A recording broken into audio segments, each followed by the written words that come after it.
Trent Thompson's averaging almost 27 points a game. They need scoring from other people not named Trent Thompson.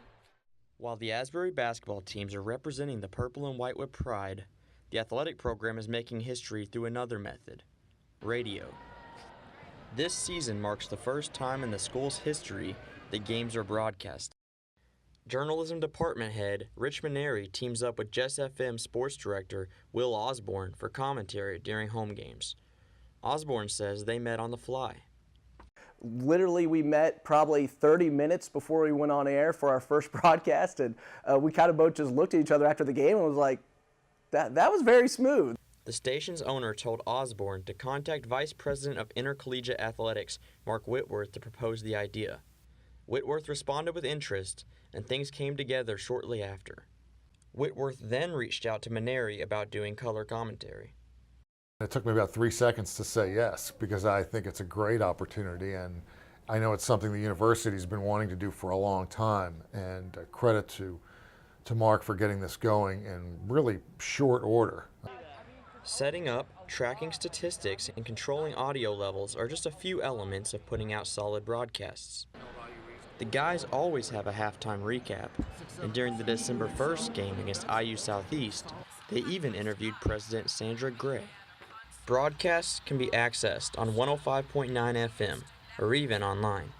And that was Asbury head coach Will Schaus as his Eagles get ready to take on IU Southeast in today's River States Conference matchup at the Luce Center. Coming up next, Rich's keys to the game. We get a little better with each game. The more familiar we become with each other, the more comfortable. I'm really happy to be doing it. It's a lot of fun. I've already had a lot of positive response from the alumni and certainly parents of the players that can't come to all of our games. So, you know, from a recruiting standpoint, from an aspect of promoting our program, this radio broadcast is really a game changer for us. The next broadcast will be a doubleheader on January 12th. Back and forth conversation take place in meetings for the Asbury Collegian, which is a bi-weekly campus publication ran by students for students. The Collegian has been around for 93 volumes, and the college has communicated through print for over a century, achieving several accolades.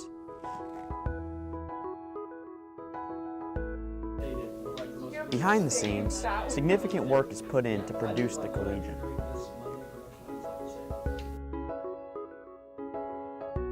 After brainstorming article ideas, section editors scramble for interviews and then write the articles.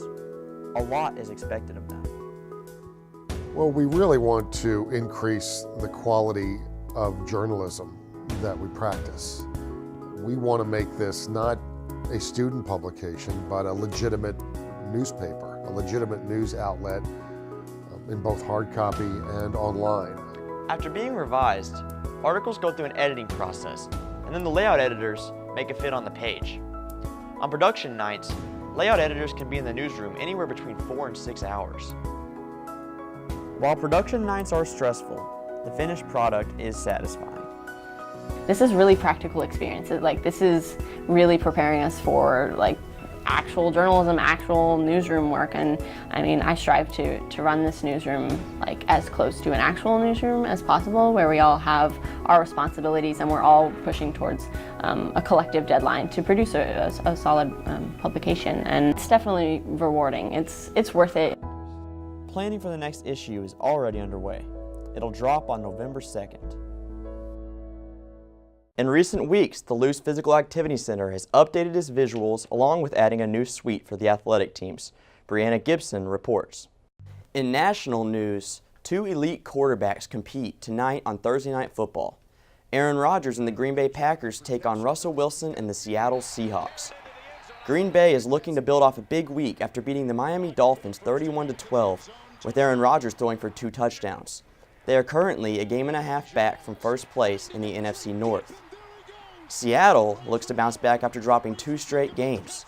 They are sitting in second place of the NFC West, but they are still in contention for a wild card spot. This is Matthew Barnes with your sports update.